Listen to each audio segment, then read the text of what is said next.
약 한 300여 명이 생명을 잃었습니다. 근데 그 중에 살아난 사람들 중에 권지연이라는 5세 여자아이가 하나가 구조가 됐어요. 이 아이의 어머니는 베트남 여성입니다. 한국에 결혼을 와서 결혼해서 가정 고생을 하고 간신히 남편하고 청소 일을 해서 풍푼히 모아서 제주도에 감귤 농장을 하나 장만해서 전 가족이 이사를 가는 그런 상황이었어요. 그만 이 배가 침몰하니까 이 어머니와 또 아버지 또 이 권지연 양보다 한 살 많은 6살짜리 오빠가 온 힘을 합쳐서 이 아이에게 구명조끼를 입혀서 물 밖으로 이 아이를 밀어냅니다. 그래서 이 아이는 물 밖에 있던 다른 사람들의 도움으로 이렇게 목숨을 건지게 돼요. 이 어린 딸을 전 힘을 다해서 가판으로 올려 살린 어머니는 며칠 뒤에 숨진 채로 발견이 됐어요. 아직 나머지 가족들은 실종 상태고 이 딸을 구하기 위해서 혼신의 힘을 다 기울인 이 숨진 부모의 사랑, 많은 사람들이 깊은 감동을 받고 있습니다. 부모의 사랑은 다 이렇게 위대해요. 이 상황에 처했더라면 어떤 부모라도 다 동일한 행동을 했을 것입니다. 자녀들을 위해서 생명을 아끼지 않는 사람, 바로 부모님. 이 세상에 부모의 사랑보다 더 큰 것은 없습니다. 이 뉴질랜드 또 전 세계가 오늘을 어머니 주일로 정하고 있습니다. 한국에서는 오랫동안 어머니 주일이었는데 이 아버지들이 반란을 일으켜가지고 어버이 주일로 이렇게 바뀌었습니다만 원래 5월 둘째 주는 어머니 주일입니다. 저도 늘 마음에 어머니 날로 생각을 하고 있어요. 그 이유는 어머니의 사랑이 가장 크고 위대하기 때문입니다. 사실 자식을 사랑하는 마음은 뭐 아버지나 어머니나 뭐 큰 차이가 있겠습니까만은 그래도 어머니의 사랑이 좀 더 큰 것 같아요. 그래서 이 어머니의 사랑을 잊지 말자고 제정한 것이 바로 이 어머니 주일입니다. 지금부터 약 100년 전에 미국 어느 시골 마을에 가난한 과부와 아들이 살고 있었어요. 이 과부 어머니는 낮에는 양계를 하고 밤에는 삭 바느질을 해서 하나밖에 없는 이 아들을 위해서 최선을 다합니다. 아들도 어머니의 은혜에 보답하는 심정으로 열심히 공부를 했어요. 그래서 그는 마침내 고등학교를 숙석으로 졸업을 하게 됩니다. 어머니는 아들의 졸업식을 앞두고 큰 고민에 빠졌습니다. 졸업식에 입고 갈 변변한 옷 하나 없었기 때문에 이 자기의 누추한 모습 때문에 혹시라도 아이가 민망해하지 않을까, 그걸 생각하니까 몹시 괴로웠어요. 그래서 아들에게 이렇게 이야기를 합니다. 얘야, 내가 꼭 너희 졸업식에 가야겠지만은 그만 급한 사정이 생겨서 가지 못하게 됐다. 너가 좀 이해해 달라고. 그러니까 이 아들은 울면서 애원을 해. 어머니 없는 졸업식이 제게 무슨 의미가 있겠습니까?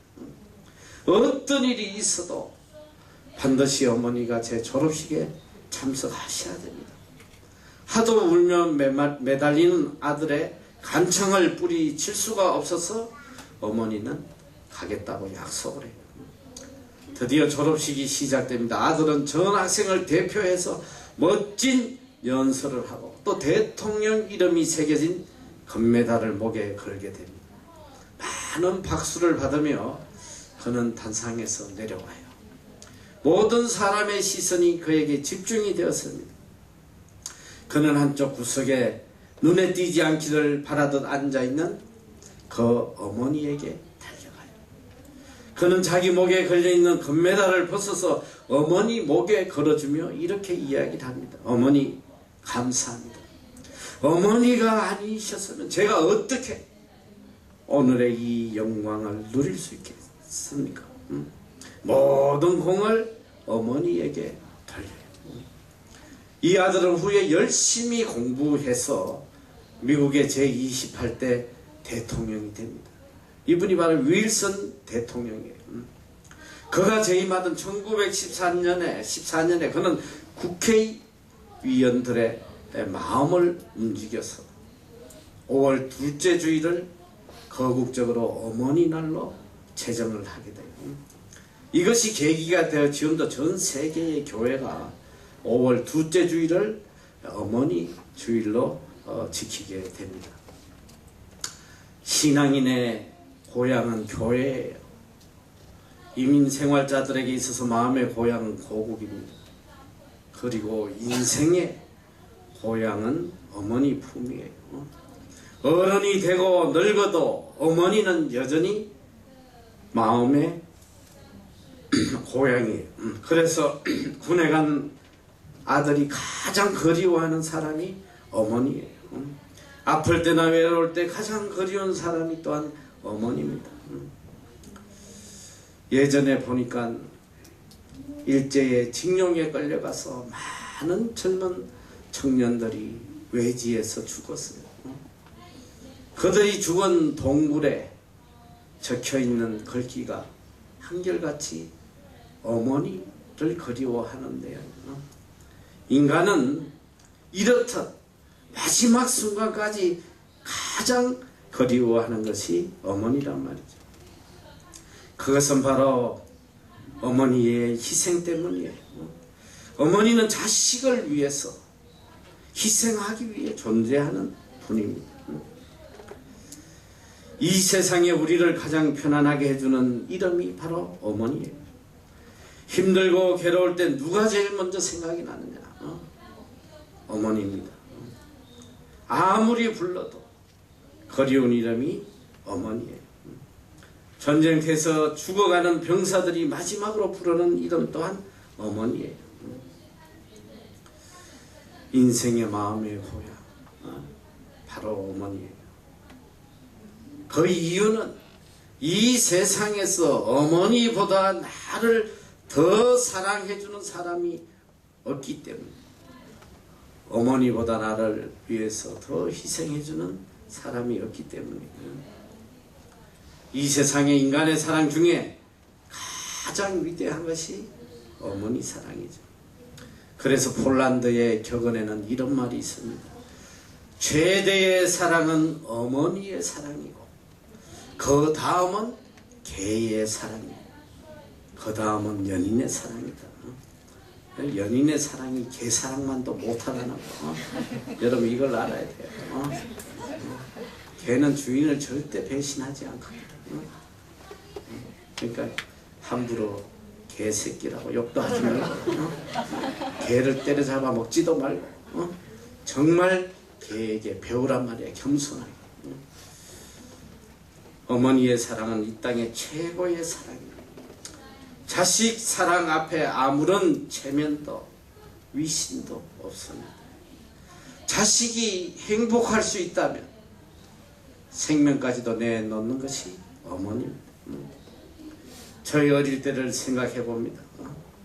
정말 가난했거든요.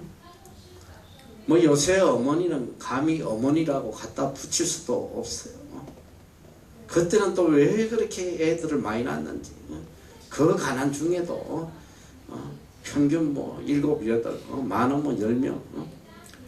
그 그 어린 아이들을 그걸 먹여 살리려고 이 어머니들이 굶어가면서 자식들을 키웠어요. 자식이 배불러 기뻐하면 본인은 굶으면서도 그걸 기뻐했던 것이 오늘 우리들의 어머니였단 말이에요. 일평생 한번 자신을 위해서는 구경 한 번도 못하고 피땀 흘려 농사짓고 고생해서 자식들이 잘 되기만을 바랐던 이것이 오늘 우리의 어머니입니다. 지금도 생각하면 참 이해가 잘 되지가 않아요. 요즘 애 하나 키우기가 얼마나 힘들어. 애 한 명 가지고 뭐 부부가 질질 매고 뭐 정신 못 차려요. 도대체 어떻게 우리는 7남매인데 그 7남매를 어떻게 키웠나. 먹을 것도 없이 그 찢어지는 가난 속에서 어떻게 우리를 키우셨나. 이제 자식을 키워보니까 어머니의 마음을 조금씩 이해할 수 있을 것 같더라고요. 제가 군대에 가서 참 어머니의 사랑을 크게 느낀 적이 있습니다. 겨울에 이 찬물에 양말을 빠는데 양말 하나를 못 빨겠더라고요. 이 손이 끊어지는 것 같아요. 얼마나 추운지. 그러면서 번듯 어릴 때 어머니의 모습이 떠오르는 거예요. 제가 기억하는 우리 어머니는 이 참 제대로 드시지도 못하고 그 찢어지는 가난송인데 매 주말이 되면 그 일주일 동안 쌓인 빨래를 말이죠. 이렇게 머리에다가 가득 이고는 냇가로 가시더라고요. 그 추운 겨울에 그 냇가에 가서 물이 다 얼어 있으니까 이 빨래 방망이로 얼음을 깨가지고 거기서 하루 종일 그 빨래를 하셔. 그 맨손으로 드시지도 못하면서 어떻게 이렇게 할 수가 있었나. 그는 오직 자식을 사랑하는 한 가지 마음 때문에 사랑하는 아들을 전쟁터에 보낸 뒤 아들의 전사통지서를 받고 깊은 슬픔에 빠진 한 어머니가 있었습니다. 이 어머니는 너무나 아들이 그리워서 시금을 전폐하고 끓는 기도를 드립니다. 제발 아들을 단 5분만이라도 만나게 해주세요. 단 5분만이라도 다시 한번 아들을 만나게 해주세요. 어머니의 간절한 기도 소리를 듣고 천사가 이렇게 이야기를 합니다. 그러면 아들을 5분 동안 만나게 해주겠다. 그러면 아들의 언제 모습을 보고 싶은가? 어머니 품에서 재롱을 피우던 그 모습이냐? 아니면 전쟁터에서 용감하게 싸우는 그 모습을 보고 싶은가? 아니면 학교에서 상을 받고 기뻐하던 그 모습인가? 어머니는 한참 생각한 뒤에 천사에게 이렇게 이야기를 합니다. 아들이 잘못을 저질러 제게 용서를 빌던 그때 모습입니다. 아들이 눈물을 흘리던 모습이 제 마음속에 지워지지 않습니다. 지금도 그때를 생각하면 슬픔으로 가슴이 미어집니다. 마지막으로 그 아이의 슬픈 마음을 지워주고 싶습니다. 어머니는 바로 이런 사람이에요. 자녀에게 많은 사랑을 주면서도 더 못해준 것을 생각하고 가슴을 쓸어내리고 자녀들의 아픔과 슬픔을 모두 지워주고 싶어하는 이것이 어머니의 마음이에요. 참 어머니의 사랑이란 이 세상에 그 어디서도 찾아볼 수 없는 고귀한 사랑입니다. 어머니들은 아이들이 아파서 열이 오르락내리락 하면 대신 아프기를 원하고 아니 죽는다면 대신 죽고 싶어 하는 것이 어머니예요. 제가 이번에 한국 집회 가서 참 감동적인 모습을 하나 봤어요. 어느 교회 목사님이 간암이 걸려서 생사를 넘나들다가 어떻게 치료를 받았는데 간의 모든 기능이 떨어졌어. 죽게 됐을 때 병원에서 한 가지 살 수 있는 방법이 간 이식을 하는 길밖에 없다. 근데 이 간 이식을 하면 이런 조직이 맞아야 되는데 오히려 가족들은 별로 조직이 안 맞는데 그 교회에 부목사님하고 조직이 굉장히 비슷하다고. 근데 이 부목사님이 선뜻 자기의 간을 떼어서 그 담임 목사님에게 이식 수술을 해줘요. 근데 이 부목사님이 장가도 안 간 부목사가 간을 이식 수술을 하겠다고 했더니 제일 벌쩍 뛴 것이 그 어머니라고 그래요. 어머니가 아들에게 제발 수술하지 말라고. 차라리 내 간을 이식해주면 되지 않겠나. 이게 부모의 마음이, 어머니의 마음이거든. 이 세상에 어머니 마음보다 순수하고 깨끗한 그런 사랑은 없습니다.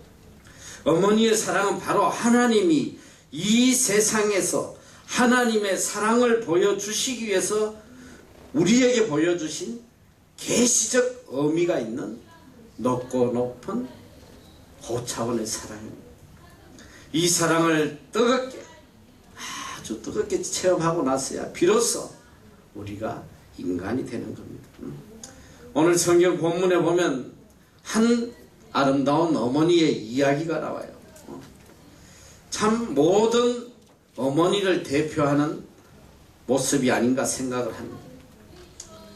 오늘 본문에 보면 결론적으로 보면 예수님께서 이 가난한 한 여인을 칭찬하시면서 너 믿음이 굉장히 크다. 원문에는 메가서피스티스라고 하는데 이게 뭐냐면 당신의 믿음이 메가톤급이다. 메가톤만큼 큰 믿음이라고 칭찬을 하시고 내 소원대로 되리라. 이렇게 어머니 소원을 이루어 주셔요. 이 어머니의 믿음은 어떤 믿음인가? 이건 어떤 교리적인 믿음이 아니에요. 성경을 많이 알고 있는 그런 믿음도 아니고 또 남을 위해서 열심히 섬겼다는 믿음도 아니고 열심히 전도했다는 그런 이야기도 아니에요. 아주 심플한 너무나도 원초적인 그냥 순수한 어머니의 사랑을 이야기하고 있는 거예요. 이 여인이 예수님에게 나온 이유가 바로 이 자신의 딸 때문에 나와요. 내 딸을 구하는 일이라면 그 어떤 일도 하겠다. 가장 인간적이고 가장 모범적인 이런 어머니의 모성에 대한 그런 믿음이에요. 이 여인은 자기 딸을 사랑합니다. 근데 이 딸이 누구냐면 귀신 들린 딸이에요. 귀신 들려가지고 거품을 품고 미친 짓을 하고 돌아다니는 이런 딸이에요. 모든 사람들이 미친 아이라고 비웃는 그런 아이예요. 모든 사람이 손가락질을 하고 비웃어도 이 어머니에게는 자기 생명보다도 더 귀한 딸이거든요. 여러분,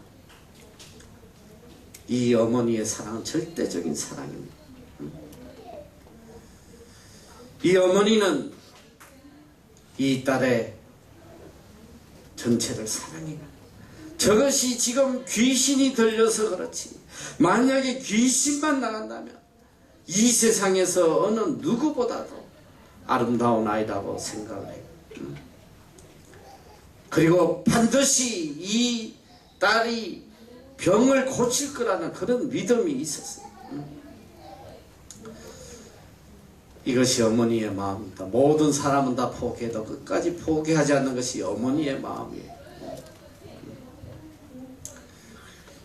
제가 이번에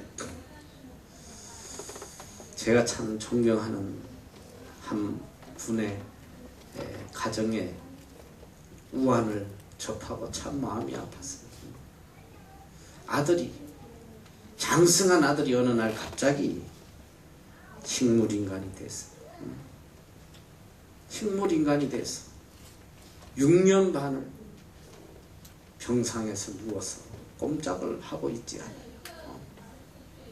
그런데 이 연세가 드신 어머니가 아주 이 어머니도 참 사회에서 알아주는 그런 큰 일을 하신 분인데 이 아들을 돌보느라고 한시도 자리를 비우지 않고 6년이 넘도록 아들 곁에서 떠나질 않나. 이제 지칠만도 한데 그런데 오히려 그 어머니는 그래요. 그래도 살아서 내 곁에 있는 것이 너무너무 감사하다.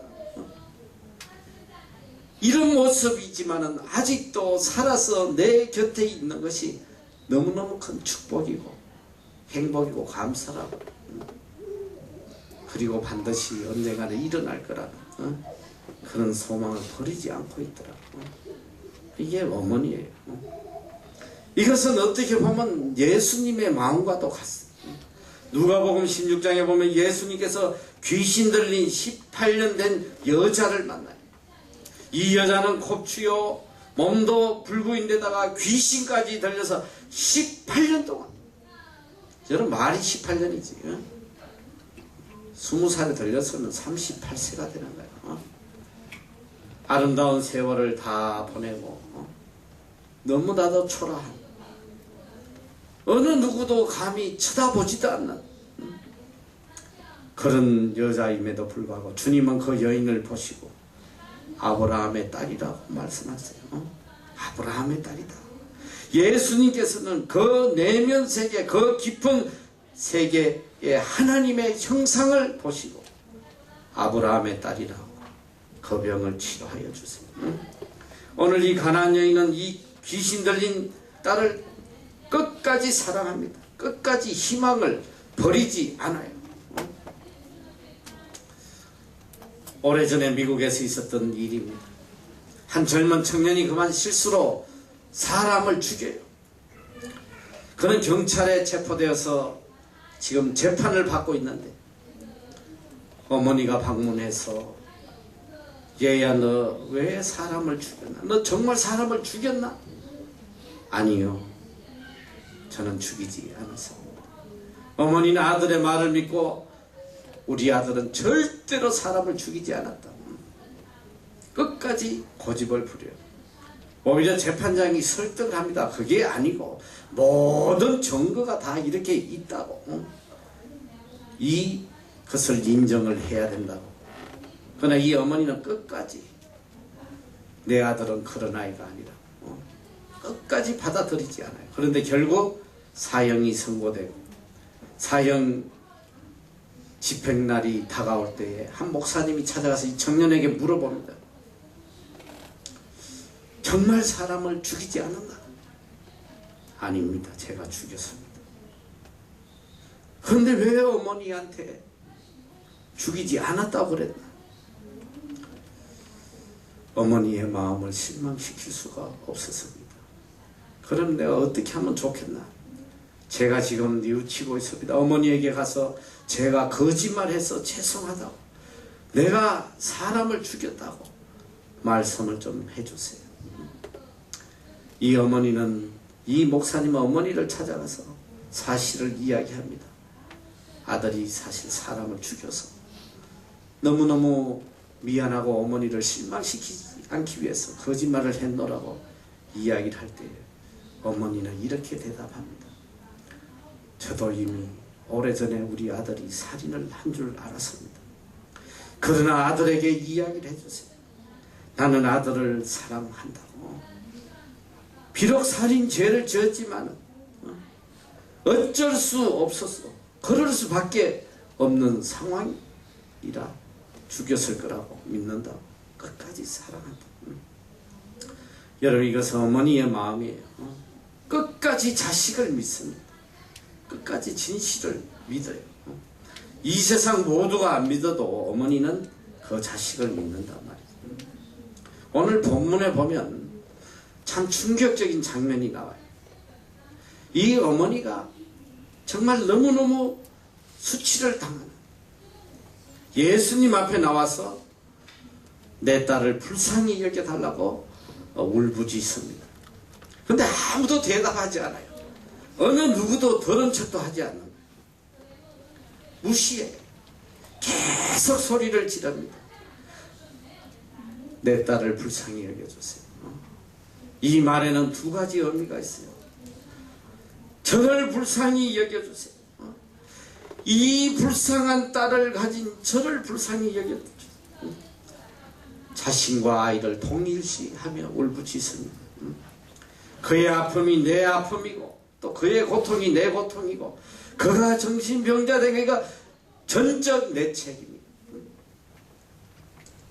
주님 앞에 불쌍히 여겨달라고 간절히 애원할 때 오히려 제자들이 이 여자가 시끄럽게 구는데 보내소서 쫓아내자 이 소리야. 왜 자꾸 귀찮게 따라다니면서 시끄럽게 하는지 쫓아내자고 말이야. 그런데 예수님께서는 더 충격적인 말을 하시네. 나는 이스라엘 집에 보내심을 받았다. 이게 얼마나 충격적인 말이야.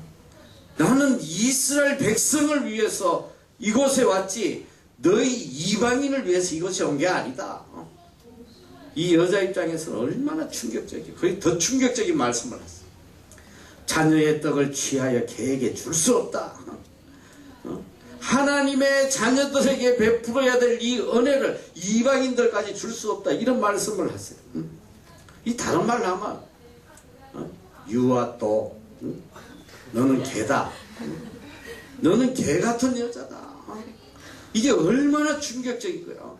예수님께서 어떻게 이런 말씀을 하시나. 그런데 이 여인은 아무렇지도 않아요. 내 딸만 살 수 있다면 내가 이런 수치 당한들 이게 무슨 문제가 되겠나. 만약에 여기 자존심 있는 인간 같으면 아니 안 고쳐주면 말지 무슨 개 같은 소리를 하나. 아니 가만히 있겠어. 나를 보고 개라니. 그럼 당신은 뭐예요? 한바탕 할 거 아니에요. 내가 왜 개 취급까지 받아야 되나. 그런데 이 어머니는 아무것도 개의치 않아요. 내가 버림받은 민족이든 개 같은 민족이든 이방인이든 그게 뭐가 중요하냐. 개면 어떻고 고양이면 어떠냐. 모든 굴욕도 체면도 다 버리고 한 가지만 생각. 나는 개 같은 사람. 저는 개 같은 사마리아입니다. 그러면서 그는 이야기를 합니다. 여러분 예수님 왜 이 시대에 개 이야기를 하시냐. 그 당시에 이 사마리아인은 모든 사람들이 다 개로 취급을 하고 개로 통용을 했어요. 혼한 민족이고 하나님을 모르는 민족이고 버림받은 민족이고. 주님께서 그 이야기를 하실 때 이 여인은 이렇게 이야기를 합니다. 개도 주인의 상에서 떨어지는 부스러기를 얻어먹지 않습니까? 그 부스러기 은혜라도 저에게 좀 주세요. 이 간절한 울부짖음을 주님은 들으면서 마음이 뜨거워져요. 감동이 돼요. 이 여자의 기가 막힌 사랑에 감동이 됩니다. 그래서 너의 믿음이 크다. 메가톤급이다. 내 소원대로 되었다. 이 얼마나 놀라운 사건이에요. 여기는 어떤 하나님을 내가 얼마나 잘 믿고 내가 얼마나 주를 위해 헌신하고 내가 얼마나 선교를 하고 그런 문제가 아니더라 이거예요. 정말 자식을 생명보다 사랑하는 이 진실된 원초적인 사랑에 주님께서는 너 믿음이 메가톤급이다. 내 자식을 살리겠다는 이 간절한 소원 하나, 그리고 오직 예수 그리스도만이 우리 딸을 고쳐줄 수 있겠다는 이 간절한 믿음, 이 여인의 믿음은 어디서 나온 거예요? 오직 내 딸을 살리겠다는 그 한 가지 사랑 때문에 예수 그리스도를 전적으로 신뢰하는 믿음이 거기서 나와요. 이 어머니의 믿음에 주님은 깊이 감격합니다. 내 소원대로 되었다. 주님이 치료해 주셨단 말이지. 이 어머니의 사랑이 기적을 만들어내다. 이 같은 사랑을 깨닫고 나면 그건 누군가 사람이 안 되겠어요. 여러분이 정말 어머니의 진실된 사랑을 깨닫는다면 여기서 잘못된 인간이 누가 있겠어? 이 어머니의 사랑을 깨닫는다면 누가 어길로 가겠냐 이 소리. 인간은 이 어머니의 사랑 속에 살아가는 것입니다. 이 사랑을 깨달으며 인간이 되어가는 거예요. 캐시라고 하는 여자가 대학을 마치고 그만 연애에 실패해서 큰 상처를 받게 돼요. 그리고 자포자기 해서 그만 집을 나가버려요. 어머니가 아무리 말렸지만은 자기 마음대로 나가서 당자가 돼버립니다. 알코올 중독자가 되고 나중에는 창녀가 되고 마지막에는 아편까지 해서 완전 쓸데없는 폐인이 되어버려요. 어느 누구도 그를 겉들떠 보지도 않고 인간 취급도 하지 않으니까 이 여자는 자살을 결심하고 연못으로 갑니다. 연못에 가서 투신 자살을 하려고 하는데 갑자기 이 연못물에 어머니의 얼굴이 확 비치는 거예요. 그는 깜짝 놀랍니다. 그래, 맞아, 내가 10년 동안 어머니 한 번도 내가 보질 못했구나. 얼마나 늙었을까. 내가 이제 한 번이라도 어머니 얼굴 한 번이라도 보고 내가 죽어야겠다. 그리고 몰래 어머니의 얼굴을 보려고 집을 찾아옵니다. 차마 낮에 올 수 없어서 늦은 밤에 아주 어두운 때에 몰래 멀리서 좀 어머니를 쳐다보려고 왔어요. 불빛이 환하게 켜져 있습니다. 안팎으로 환하게 불이 켜져. 아니 이게 오늘 무슨 날이 있나? 어떻게 저렇게 온 집안에 불이 켜져 있지? 대문을 조금 밀어봅니다. 들어가려고 문을 밀었더니 삑 하고 조그만 소리가 나니까 갑자기 안에서 어머니가 캐시야 하면서 맨발로 뛰쳐나와 그 딸의 손을 꽉 잡고 어머니, 내가 10년 동안 소식 한번 전하지 않았는데 어떻게 제가 올지 알고 이렇게 불을 켜놓고 기다리고 있습니까? 어머니 말씀, 너가 집을 나간 후 10년 동안 한 번도 내가 불을 끈 적이 없다. 그리고 문을 잠근 일도 없다. 계시는 거기서 새 사람이 돼.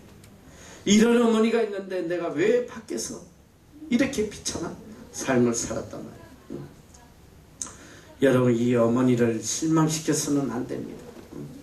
어머니의 눈에 눈물이 흐르게 해서는 안 돼요. 그건 사람이 아닙니다. 어머니의 간절한 사랑, 그걸 마음에 새기면서 일생을 살아야 합니다. 요즘 인터넷에 떠다니는 한 글이 있어요. 엄마는 그래도 되는 줄 알았습니다. 엄마는 그래도 되는 줄 알았습니다. 하루 종일 밭에서 죽어라 힘들게 일해도 엄마는 그래도 되는 줄 알았습니다.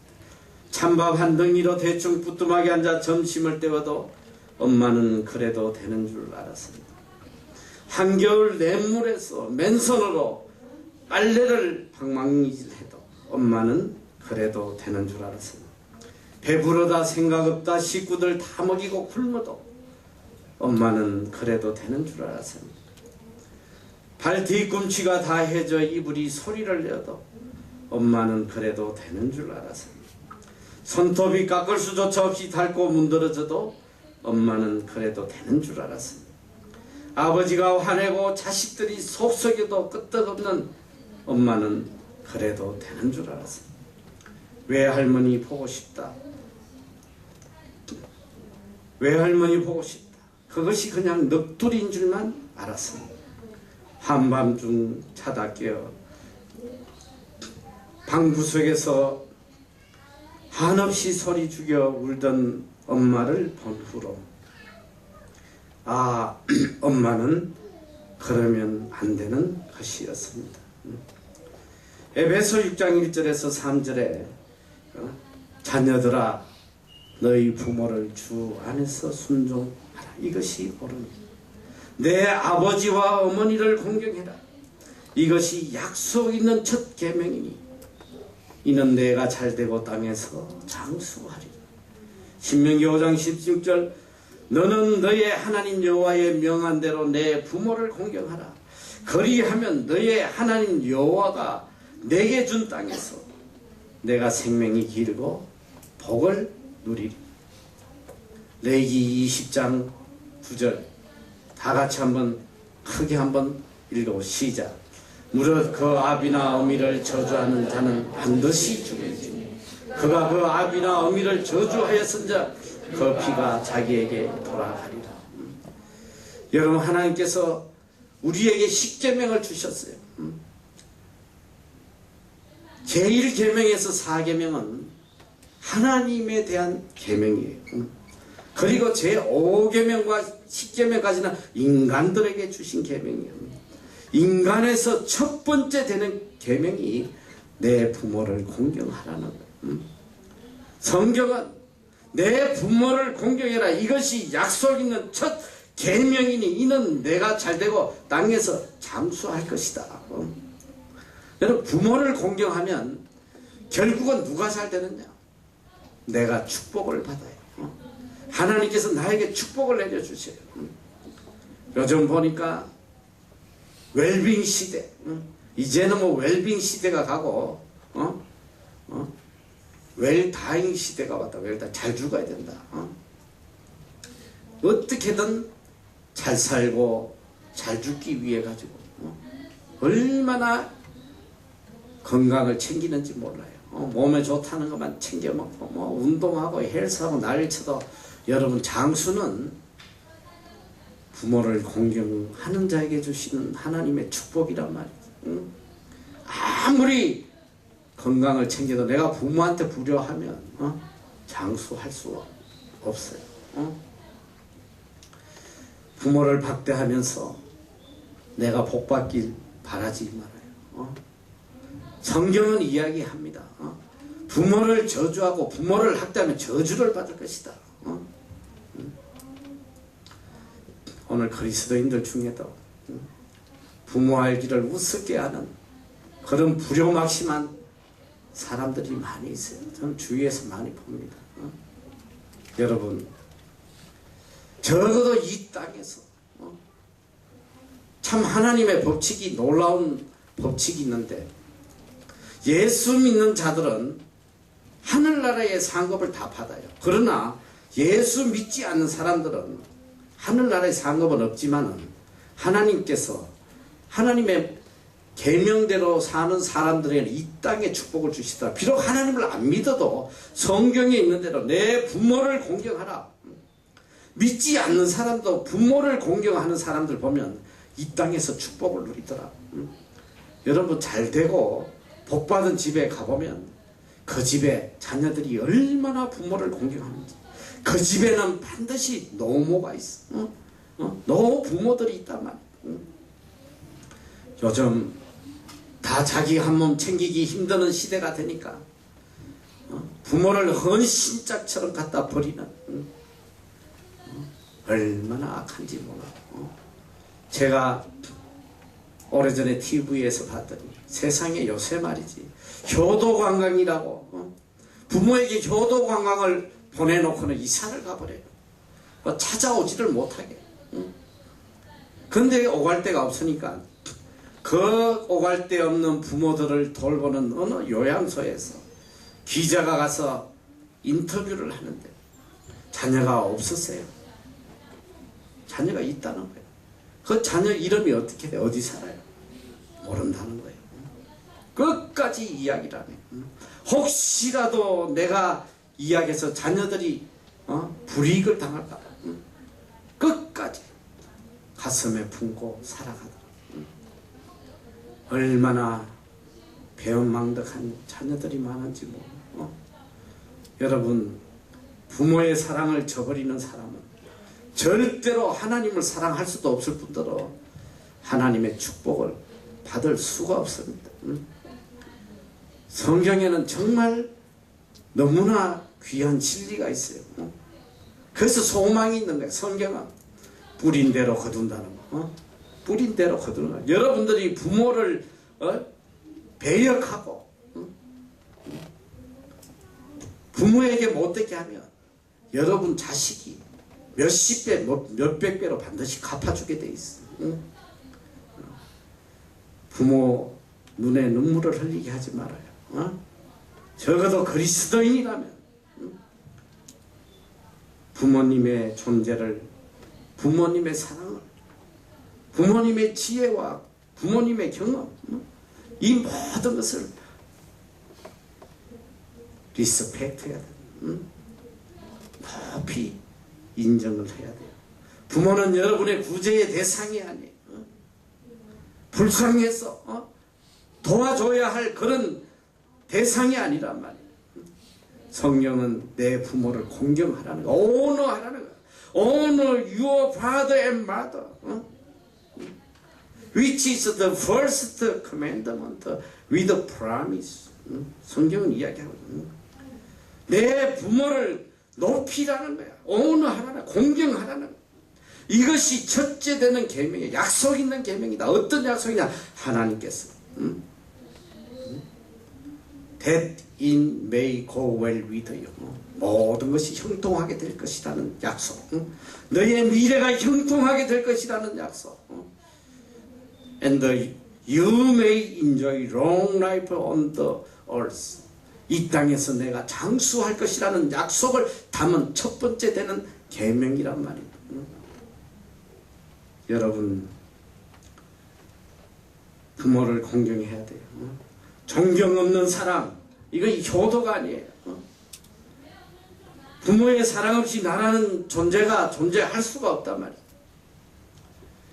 이 세상에 그 어떤 것과도 바꿀 수 없는 것이 바로 어머니의 사랑입니다.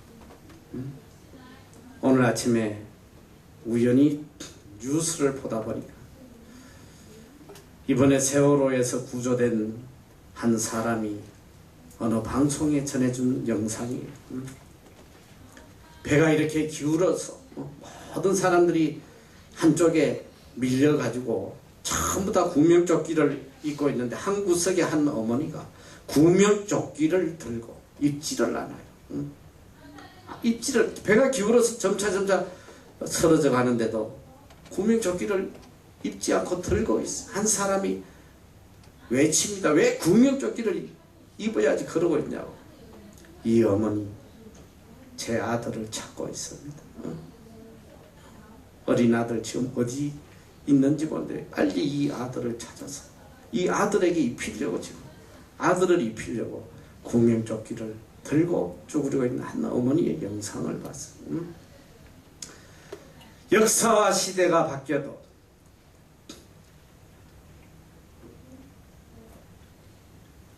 변하지 않는 것이 있다면 그것은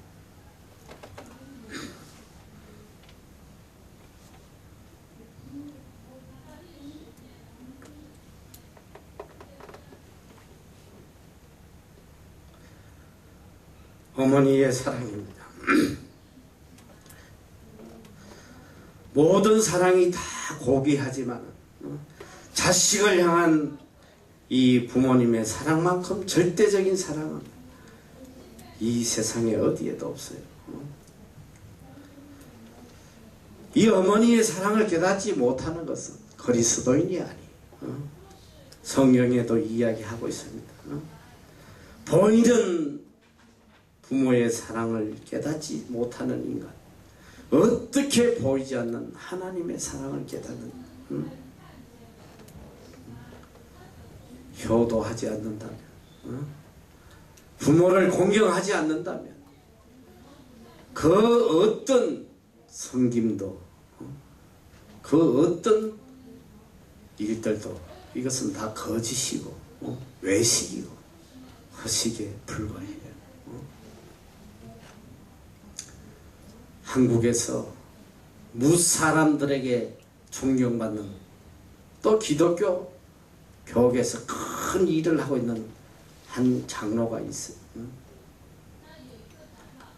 모든 사람들이 다 그를 대단한 사람으로 높입니다. 너무나 큰 일을 하고 있어요. 제가 직접 들은 이야기예요. 그분의 어머니가 돌아가서 장례를 하려고 이제 그 집에 문상을 갔더니 세상에 그 동네 사람들이 그 자식이 마을에 들어오지도 못하게 욕을 퍼붓더라는 거예요. 어떻게 홀 어머니가 죽을 때까지 저렇게 혼자 내버려두냐고 말이지. 동네 사람들이 호로 자식이. 여러분, 아무리 무사람들에게 존경받고 인정받고 수많은 업적을 이룬 뭐냐 말이에요. 나를 낳아주고 키워주신 어머니 하나도 그들 보지 않는 인간이.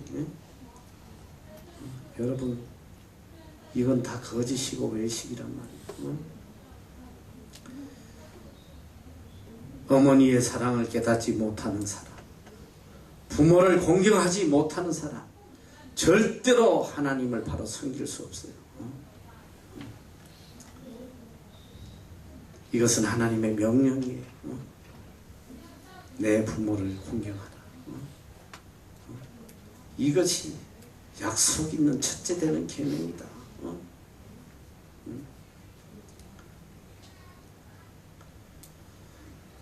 어머니의 사랑에 진정 감사하는 사랑이 되어야 돼요. 이 어머니의 사랑을 통해서 더 높고 깊은 하나님의 사랑을 깨닫는 여러분이 다 되시기를 축원합니다. 기도하겠습니다.